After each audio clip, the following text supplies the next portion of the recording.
Toronto, a city that seldom sleeps. Its streets are constantly abuzz with people rummaging through their daily routines and nightly explorations.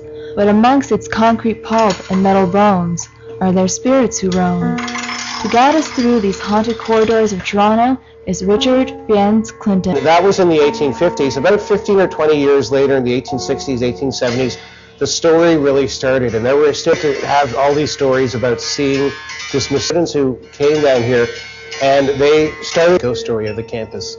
And this college was constructed just over 150 years ago in the early 1850s, and there was a man who immigrated here from the Ukraine, and his name was Ivan Reznikov. And he was one of the stonemasons, the construction workers who worked on this site, and he loved his job, he loved working on this building, and life seemed to be going pretty well for Ivan. Pretty soon he met a young woman, and he fell head over heels in love with this girl. He was spending all of his free time with her. He was giving her all of his extra money because he was sure they were going to live happily ever after. But his friends were a lot more skeptical, and they said to Ivan, look, take your time, get to know her. But at first he wouldn't listen until finally one day they wore him down, and he just kind of reluctantly agreed just to kind of follow her around to see the kind of stuff she got up to. And she wandered down to this partially completed building back when it was still under construction 150 years ago. And he sort of followed after her. And he got a little closer, and he saw something that just broke his heart, because he saw her rush into the arms of another man. And he thought about all the money that he'd given to her and all the ways he defended her reputation, and now he was going to have to go back to his friends and say, yeah, you're right all along, she's been fooling around. And he got a little bit closer just to make sure that what he was seeing was actually what he thought he was seeing. And he saw something that just made him so angry, because he realized that he recognized this other man. This was one of the other construction workers, a man by the name of Paul. And Paul and Ivan probably would have laughed together and joked together in the job. And all the while, Paul knew full well that he was fooling around with Ivan's attendant. And Ivan just went into a rage, and he broke into the big double-headed, or the big construction site that the tool shed they kept on the construction site, and he got this big double-headed stone carving axe. And he picked this up and lunged towards Paul, yelling and screaming all kinds of obscenities and curses and stuff. And he chased him towards this corner of the building. And Paul ran inside behind the wooden door, and he pulled that door shut behind him for just a moment. Now Ivan saw this, and he began chopping away at the door with his axe. And Paul heard this from the other side. He let go of the door. He ran off inside of the building. Ivan ripped his axe out of the door, and he chased him inside. Now, Paul was lurking in one of the dark corners here, and he had a little dagger concealed in his pocket, and he could hear Ivan yelling and screaming coming down that hallway with the axe, and he was ready for him. As soon as Ivan turned around the corner, Paul had his knife ready and stuck the knife in Ivan's side, and Ivan was killed. Paul was pretty crafty. He knew the construction schedule for this building, and he knew the area that was due to be completed over the next couple of days was the central tower section. So he got this body and he dragged it towards that part of the building, and he hid it behind the stones in such a way that the construction workers would come in over the next couple of days and seal that up. So this man, Ivan, was actually buried in the foundations of the building here.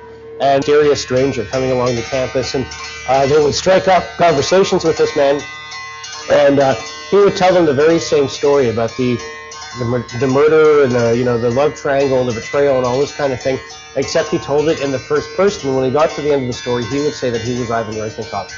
Well, Toronto, I suppose one thing that people always associate with ghost stories is the past. And Toronto is over 200 years old. 1793 was when the town was founded, and so we do have a lot of history here. A lot of people associate ghost stories with older places, and I suppose as far as an international city, Toronto may not be that old, but certainly in North America, it's a fairly old city, and a lot of people, a lot of people have lived and died here over the years, so maybe that explains some of these stories. I'm joined here now by Rob McCleary and Chris Sakis, who are going to tell us stories about Gus. Are they fact or fiction? Fiction. Fact. Fiction. You say fiction, you say fact. Why fact? Oh, I've had my one ghost encounter where I was sleeping in my bed, and my bed started to shake, and then I was kind of like thrown out of my bed onto the ground. Really? Must have been a very traumatic experience for you. Oh, extremely, yes. How old were you? I was about 10 years old or so. Oh my goodness. So it was a pretty frightening experience for a young lad to have to go through.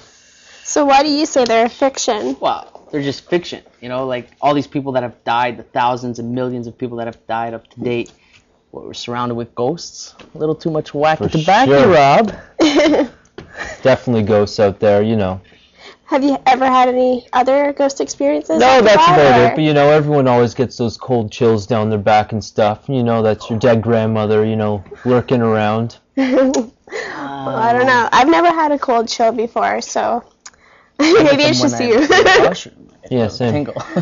All right. About it. Well, thank you guys very much for coming out tonight. No It was problem. greatly appreciated. I guess we can feel free to look us up, guys. You can feel free to look us up and tell us what you guys think about ghosts. But first, how about we take another break?